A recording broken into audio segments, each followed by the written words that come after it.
একসময় ঢেকি ছিল গ্রাম বাংলার প্রতিটা ভোরের সুর। শীতকাল এলেই ঢেকিতে চাল ভাঙার শব্দে ঘুম ভাঙতো অনেকের। এই ঢেকি শুধু চাল গুঁড়ি করার হস্তনির্মিত যন্ত্রই ছিল না, ছিল বাংলার গ্রামীণ সংস্কৃতির এক পরিচিত নাম।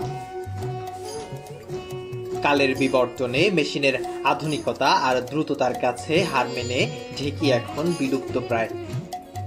ধীরগতির সেই ছন্দময় কাজ, উঠোনে নারীদের হাসি, গল্প আর পৌষ পার্বণে ঢেকির সেই মিষ্টি শব্দ, সেসব আজ কেবলই স্মৃতি।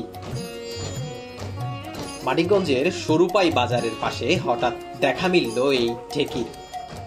কিন্তু এ সেই গ্রাম বাংলার ঐতিহ্যবাহী পা দিয়ে চালানো ঢেকি নয়, মেশিন চালিত এক ঢেকি।